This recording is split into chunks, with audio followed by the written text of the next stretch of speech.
When I watched my wife Amy, to whom I had been married for 3 years, being kissed on the lips by a high society snob named, believe it or not, Reginald, whom she had dated before she married me.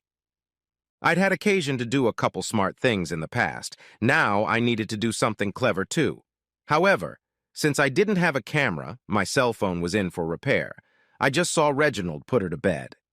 Amy and I were supposed to be at her dad's house for dinner in less than an hour, and I knew that by the time I would have gotten my camera out, this photo shoot would have been over. However, since Reginald's car was blocking Amy's car, I could cause them a little trouble and get a little revenge while still being smart. Wearing gloves for all my related endeavors, I quickly unscrewed the valves on 3 of his tires, flattened them, and then rebuilt the valves. I retrieved a rubber mallet from the garage and waited behind a bush. Reginald hurried out of the house a few minutes later. As he cussed and knelt down by his right front tire, I stealthily crept up and hit him over the head with the rubber mallet. I didn't hit him hard enough to kill him, but hard enough to incapacitate him. I took the car keys out of Reginald's pocket and threw them as far as I could into the bushes near our house. Since I was a center fielder in high school and had been in college for 2 years, the keys flew far enough away that they would never be found. I pulled credit cards, driver's license, and cash out of his wallet. Who would have thought a rich snob would carry no more than $1.28 in cash? I then wiped a small amount of hair, skin, and blood off the hammer with a rag dipped in bleach, returned the hammer to the garage, and put the rag in a plastic bag. Credit cards and driver's license joined the rag in the bag. With the plastic bag in my hand, I ran to my car, which was parked a few hundred feet away so Reginald couldn't see it, and drove at high speed to my father-in-law's expensive old house. One of the few working payphones left in America was at the 7-Eleven on the way to me. I parked at a nearby store, took off my jacket, put on an unremarkable baseball cap, sweatshirt, and mirrored sunglasses, then headed for the phone. I gave a teenage girl coming out of the Reginald store $28 to call 911 to anonymously report a man lying in the driveway of 15 Ridgeway Terrace. I tossed the plastic bag with the rag, credit cards, and driver's license into the dumpster outside the 7-Eleven. Then I drove to Dear Daddy's house, arriving 10 minutes ahead of schedule. As you may have realized by now, I didn't like Dear Daddy very much. He liked me, in a way, but only because I was the top employee at a large insurance firm he owned. That is, he liked the money I was making him. Dear Daddy, his name is Chester Grimes, was and still is a rich, pompous ass who always thought Amy was too good to marry a guy from a middle-class family like yours truly, Blake Bristol. In fact, based on morals rather than money, I was too good for Amy and Chester. Chester valued promptness, so I called Amy on Chester's landline to find out why she wasn't home yet at the appointed time. She was exhausted and frightened when she answered the phone. "Hi, Amy. Where are you? Your dad's a little angry." "Oh, well, I'm sorry I'm late. There's been a crime in front of our house, and the police are here." "Yes, officer, this is my husband, Blake." "No, you don't need to talk to him, do you?" I heard some argument in the background, and apparently Amy covered the phone with her hand. I heard the phone go from hand to hand, then, "This is Detective Burns. Is this Blake Bristol?" "Yes, officer, what's wrong? Is my wife all right?" "Yes, Mr. Bristol. Physically, she's fine. However, a man named Reginald Swifton was assaulted in your driveway and taken away by ambulance, and his car has just now been towed." "What the hell was Reginald Swifton doing in my fucking house?" I shouted with indignation, loud enough for the always correct Chester Grimes to surely hear. "Your wife hadn't really explained that to us. Perhaps you have some information about it." "What the hell? He's her ex-boyfriend. Maybe he just popped in for a quickie. How the hell should I know? I hope he got the shit kicked out of him, that asshole." "No need to be vulgar, Mr. Bristol. So you don't know anything about why he might have been in your house or who attacked him?" "No, but when you find this guy, tell him I'd like to buy him a beer. Can you take my wife to the hospital and get a swab?" "Not unless she wants to go herself," Burns replied. "What if it was rape and she's too afraid to tell you? Can't you force her to take the test under those circumstances?" I asked frantically. "Unless she says she was sexually assaulted, I'm sorry, but I can't," Burns replied. "Could you at least take detailed photographs of her to show if she was assaulted? Like, Did any bruising or bleeding occur? I begged.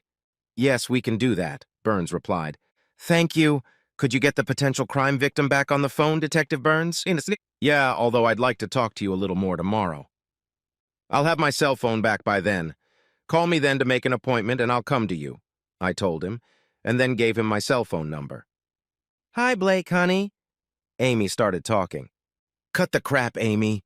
I want you to go to the hospital immediately, have Detective Burns drive you, and have a swab taken to see if Reginald raped you.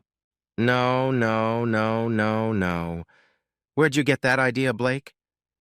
Well, then go prove to me that you didn't have sex with him. How can you accuse me of cheating on you at a time like this? Amy cried. At a time like what? So the bastard was attacked. I don't give a shit about him, and you shouldn't care either. I shouted, and then paused for effect before continuing. Let's do this, honey. Either you take a vaginal swab and the police will witness it before you clean yourself up, or I'm filing for divorce. Fuck you! She yelled, but before she could say anything else, I hung up. Chester was dead pale and angry. What was that? He roared. Well, Chet, I replied. He hated being called Chet. Your daughter cheated on me with that asshole Reginald Swifton, so I'm divorcing her ass. As Chester recovered from the shock, he muttered, You can't talk to me like that or talk about my daughter like that. I have to fire you. The phone rang. I knew it was Amy, so I just picked it up and then threw it back. Could you put this in writing? I asked excitedly, picking up a pen and pad from the kitchen table and holding it out to him. Even if it breaks my heart. If I'm no longer making money for a pompous ass like you, I'll somehow survive getting fired. Chester stammered a bit, including muttering something about how shamelessly ungrateful I was and how he'd be glad to be rid of me, as he wrote, Blake Bristol is fired effective today, putting the date and signing his name.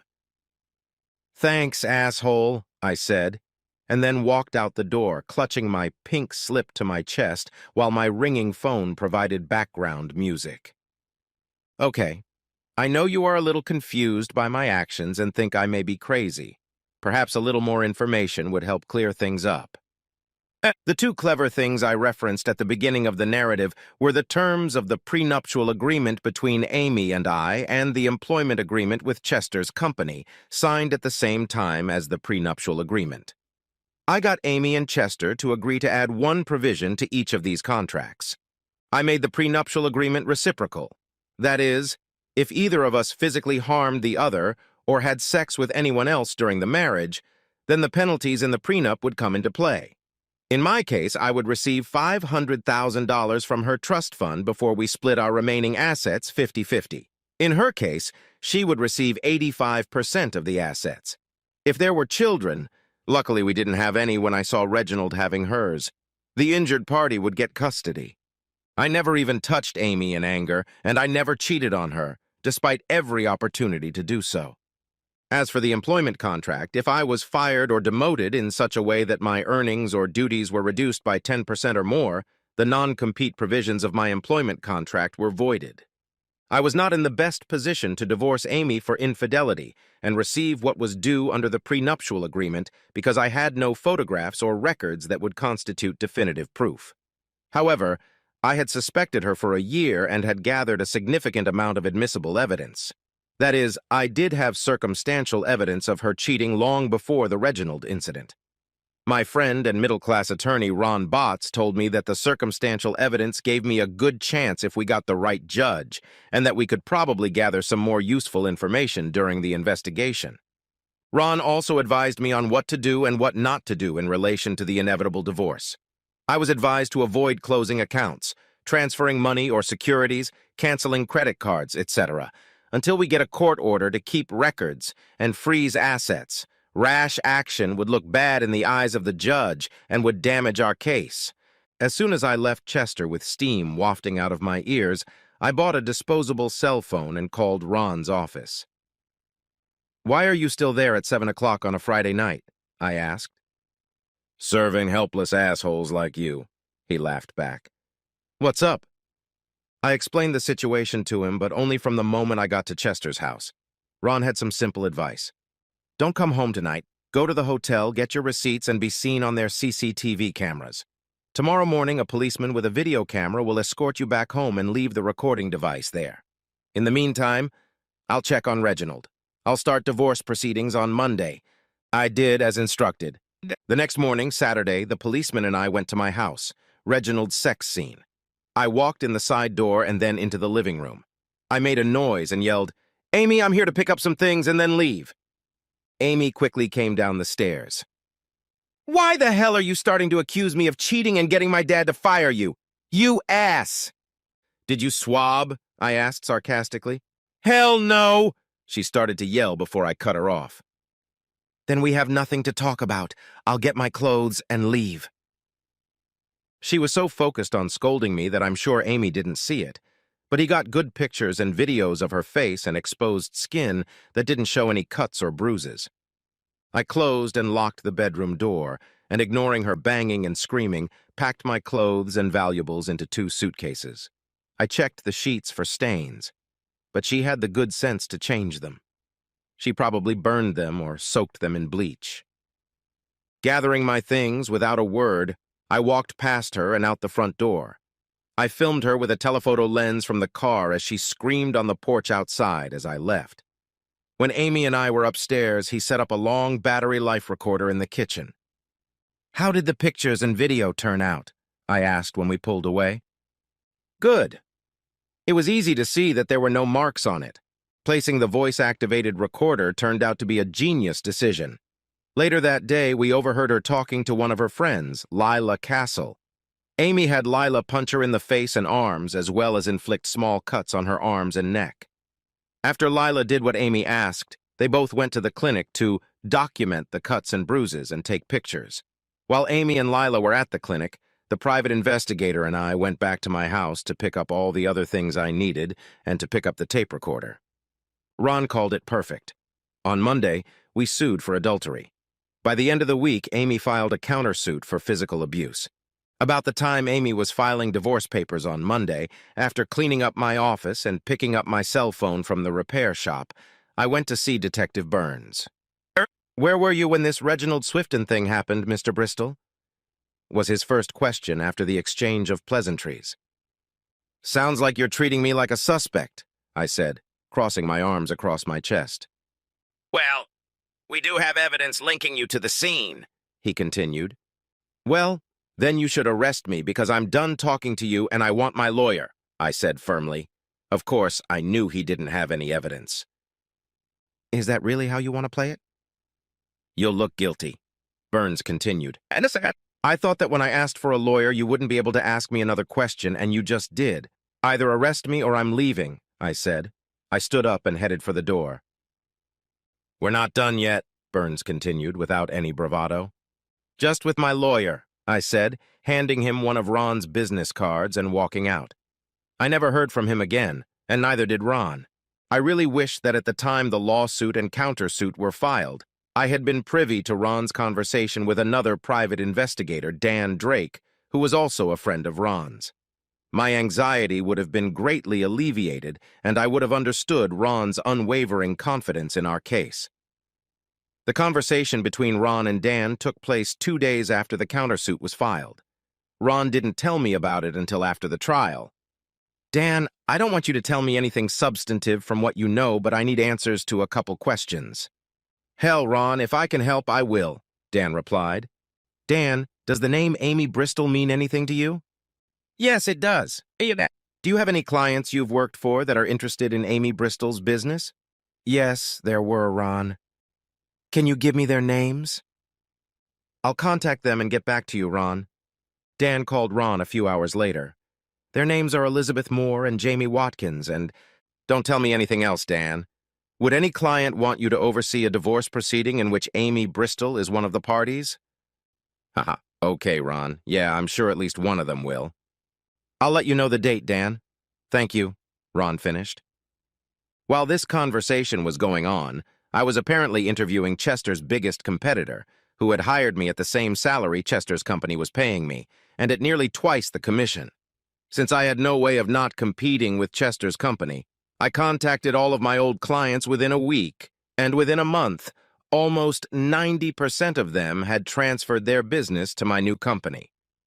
I could afford to pay Ron and the private investigator's bills. In addition, between the start of the divorce proceedings and the trial date, more than 80% of the time I won Chester's company new business when we met face to face. Ron applied for an asset freeze when he filed for divorce. That was granted. Neither Amy nor I could touch our money, except for attorney's fees and other court costs, an allowance granted by the court, or as a result of a special request that the other party either agreed to or by court order. There was no cashing out, canceling credit cards, transferring money from joint accounts to individual accounts, selling stock, canceling insurance policies, or raiding bank safety deposit boxes. The appointment of a judge seemed unfortunate to me, but Ron assured me that it would ultimately benefit us. Judge Matt Moore presided. He was the newest and youngest judge in family court. He was very energetic, confident, and likable, with a suspicious bias against us. I met Matt Moore only once, at a 4th of July party at his nearest neighbor's house about a month before he was confirmed as a judge. I remember because Amy and I had a fight that night because she got drunk and disappeared on me. Moore spoke very highly of my father-in-law, Chester Grimes, in a brief conversation that Moore and I had that night. I asked Ron, "Why did we waive a jury trial if you suspect that because of his relationship with Chester Grimes, Moore is prejudiced against us?" Ron only smiled. "Who's the lawyer here, you or me? Don't piss your underpants. I know what I'm doing. I want to get more for you than the prenup provides," he answered very confidently. Ron explained the pre-trial procedure to me. During the investigation, we would have to disclose what we knew and would use as evidence. The only exception was that if something would only be used for impeachment, that is, would question the credibility of a witness or party, then we didn't have to disclose the evidence or any witness who would present it.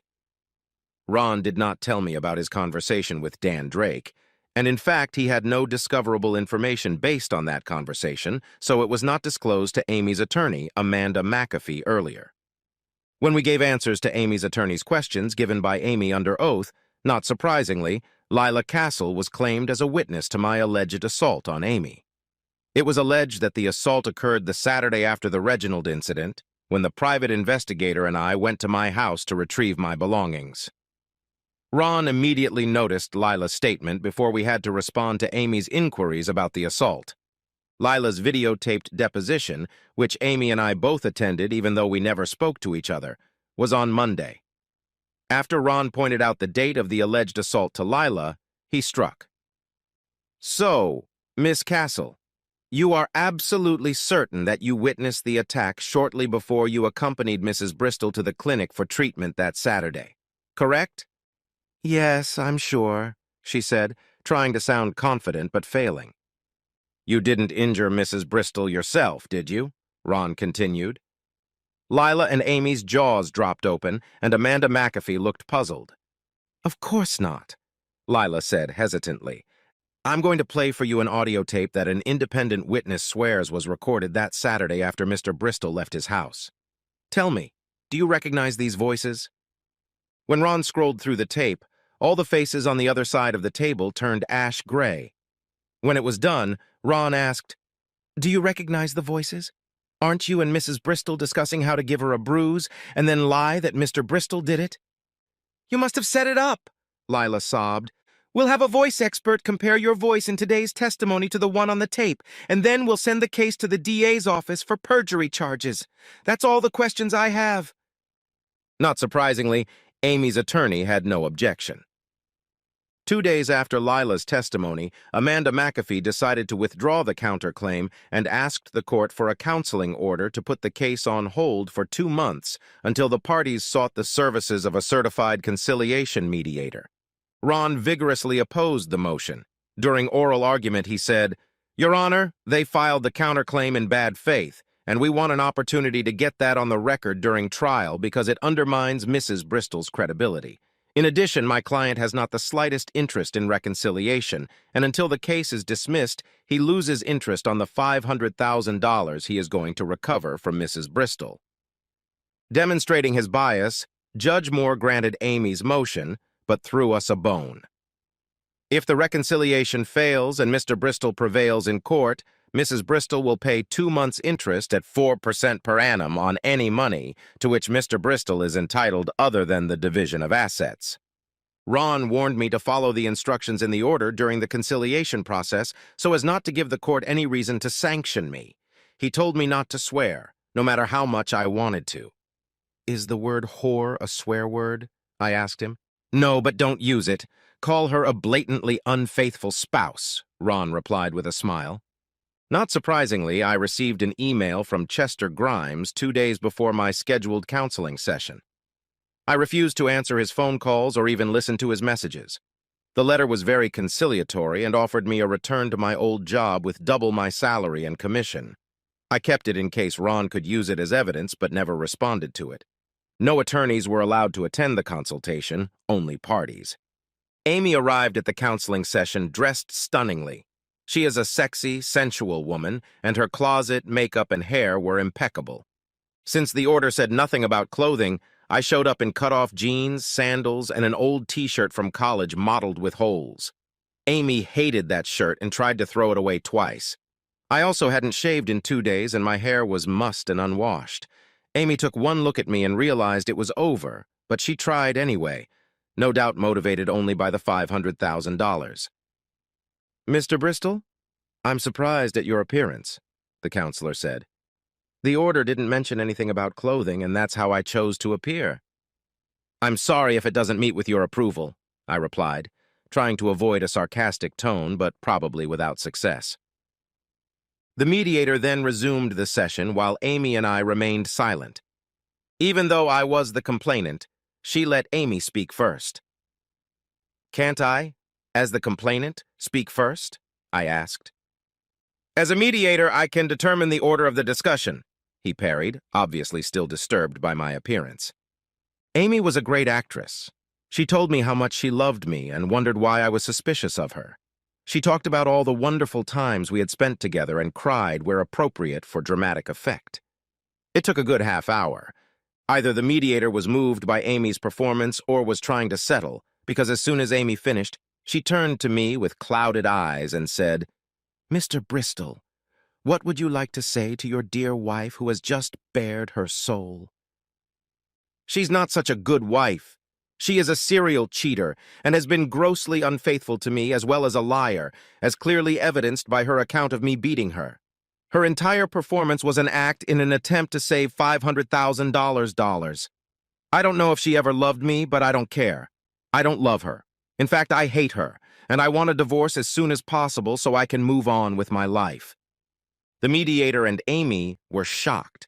For the remainder of the session, I briefly answered questions or responded to statements from both the counselor and Amy. The only response of more than 4 words I gave for the remainder of the session was when a crying Amy said, You didn't even give me a chance to explain why Reginald was there before you freaked out. Then I told you in no uncertain terms to take a swab to prove you didn't have sex with him or accuse him of rape, and that if you didn't, I would divorce you. That was your choice. Live with it. It wasn't taken well. As a last desperate gesture, the mediator said, Mr. Bristol, I want you to stand up, walk over to Amy and hug her to see if that will awaken any feelings in you. I quickly replied, I saw no requirement in the order for me to hug her, and the thought of even touching my blatantly unfaithful soon-to-be ex-wife gives me goosebumps. Since I don't want to lose my breakfast, I decline. Amy jumped up from her chair, started cursing at me as loudly as she could, and probably would have hit me if the mediator hadn't intervened. While the mediator tried to calm Amy down, the wide smile on my face probably wasn't helping the situation. The mediator said, You can go now, Mr. Bristol. The mediator told the court that there was no hope of reconciliation, so the court lifted the stay and the hearing continued. During the hearing, Amy's attorney took my deposition. I truthfully answered all but 2 of her questions. They were, Did you ever actually witness Mrs. Bristol having sex with another man prior to filing for divorce? And, Did you ever see Reginald Swifton in your home when you were married and prior to filing for divorce? Basically, I'm honest, but not stupid. After months of pretrial proceedings, during which Judge Moore showed his bias whenever possible, still protecting the record for appeal, the trial was set for 2 months after the proceedings closed. Ron did not have Amy's deposition. For strategic reasons, he told me. He did, however, have Amy's answer to interrogatories where she swore that she had never had sex with another man during the marriage or before filing for divorce. At trial, we presented our circumstantial evidence of marital infidelity by 3 o'clock on the first day, as we had sufficient evidence to deny the motion for a directed verdict. Despite how prejudiced Moore was, he knew that his judgment would be reversed on appeal if he granted it. Now it was the defendant's turn to present her case. Amy's chief witness, of course, was Amy herself. Under oath, Amy denied that she had ever had sex with another man while married. Judge Moore looked a little embarrassed at one point, but for the most part he ate out of her hands and overruled almost all of Ron's objections. It was almost 5 o'clock when she finished, so Judge Moore ordered that the hearing be continued at 9 the next morning. As we were gathering our papers to leave, a guy with a big smile on his face walked up to Ron. When Ron saw him, he smiled back. I had seen this guy sitting in the courtroom during Amy's testimony, but I didn't know who he was. "Blake, this is Dan Drake, a friend of mine," Ron said. I shook Drake's hand with a puzzled expression on my face. "I have some information for you, Ron," Drake said, and his smile grew even wider. "It has to do with refuting Amy Bristol's testimony." "Let's go to my office and order dinner," Ron chuckled as the three of us walked out. In Ron's office, Drake showed us one DVD of a naked Amy bringing James Watkins to the finish line. Drake said he had another DVD, but Ron stopped him from showing it to us. "I just want you to testify to the release date of your second DVD. If that's what I think, but I don't know for sure, I don't want to see it now, and I'm sure it will never be shown in court."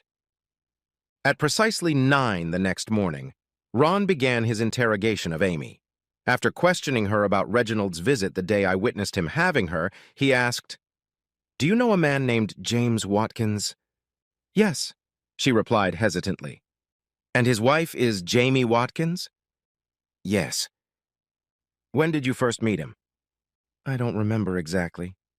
"Wasn't it at a party at your father's house 18 months ago when he came there with his wife Jamie?" "Maybe." "Hadn't he moved to town and started working for your father a month before that?" "I suppose." "Well, did he or didn't he? Do we need to call him or Mrs. Jamie Watkins to the stand?" Ron growled, and his pleasant demeanor suddenly disappeared. After an awkward pause, Amy, stammering, said, "Yes, I remember now. It was at that party about a year and a half ago that I first met him." "So you never met him before you were married, did you?" "No," Amy answered hesitantly. "Mrs. Bristol, did you ever have sex with Mr. James Watkins?" No, you keep accusing me of cheating," Amy whimpered, then cried. "Your Honor, at this time I would like to play the DVD. Because of its nature, I ask that it only be displayed on the monitors at the counsel tables, the bench, and the witness stand, and not on the main courtroom monitor." "Very good, Mr. Botts. Bailiff, please push the right buttons to make this happen," Judge Moore said. After a pause and a nod from the bailiff, Ron pressed the play button on the DVD player. Amy cried out and then covered her mouth with her hands when she saw what appeared on the screen. "Is that a video of you and Mr. Watkins having sex, Mrs. Bristol?" Ron asked after it had played for about 60 seconds. No, it's fake." "Turn it off," Amy sobbed. "No further questions, Your Honor. If there are no questions from the defendant, I would like to call Dan Drake to the stand." "No questions," Amanda McAfee said, wincing as Amy left the witness stand in tears. "However, I do have an objection. This video was never provided to us during the investigation and should not be used for any purpose." "In fact, Your Honor, I didn't find out about it until around 7 o'clock last night, but that doesn't matter. The DVD and the testimony of Mr. Dan Drake, who will authenticate it, is being used only to rebut Mrs. Bristol's testimony, not for any other purpose." Judge Moore was uncomfortable but had no choice. Objection overruled. With proper authentication, I will allow the DVD to be used for rebuttal purposes only. Dan Drake was a confident and unflappable witness. After Ron made everyone aware of his qualifications, he authenticated the DVD, explaining that he had shot the video at Mr. and Mrs. Watkins's home with the permission of his client, Mrs. Jamie Watkins. That it showed James Watkins and Amy Bristol having sex while she was married to Blake Bristol, and before the divorce papers were filed. Judge Moore now looked extremely embarrassed, especially when Ron asked Drake, "Do you have another video of Mrs. Bristol having sex with another married man while she was married to Mr. Bristol?" "Yes," Drake answered affirmatively. "What is the release date of this video, Mr. Drake?" "July 4th, 2012, Drake answered, looking directly at Judge Moore. Judge Moore interrupted him. "I need to meet with the attorneys and the parties in my chambers right now." As we entered the courtroom, the judge took off his robe and sat thoughtfully. Finally, he spoke. "Miss McAfee, your client, Mrs. Bristol, appears to have perjured herself. I may be obliged to bring that to the attention of the district attorney and certainly comment on it if I write an opinion. I am going to recess the court for 24 hours. I suggest that you negotiate a settlement during that time." Amy lowered her eyes to the floor, and Amanda McAfee looked shocked but resigned. "If you don't, you're not going to like what happens next," Moore continued. "Unless someone has a very good reason to present additional evidence, I am ruling that the testimony in this case is closed. I will also make a motion that the record be sealed." By 4 o'clock that afternoon, Amy had written me a check for $500,000 plus interest, paid all of Ron's fees and disbursements, and signed a document agreeing to the divorce and transferring 60% of our assets to me rather than the 50% specified in the prenuptial agreement. That extra 10% was just my little bonus. In return, we settled the case with prejudice, promised not to bring Amy's perjury to the attention of the district attorney, and filed a joint petition for dissolution of marriage for irreconcilable differences, and sealed the record. That same day, Judge Moore excitedly approved the settlement agreement, granted the divorce action, and sealed the record. When Ron, a few others from his office, Dan Drake, and, surprisingly, Jamie Watkins, and I went out to dinner to celebrate that night, I whispered a question to Ron. Why was Moore so insistent that this case be finalized and the record sealed? "Of course, I don't really know anything about that," Ron smirked. "Otherwise, as a bailiff, I would have had to file a motion to recuse Moore and report him to the Ethics Commission. But I'll bet he had a personal interest in the matter," Ron said, and his smirk was now devilish. After thinking for a few seconds, I decided that I didn't need to ask any further questions. 4 months later, I read that Judge Matt Moore and his wife Elizabeth Moore had been granted a divorce due to irreconcilable differences.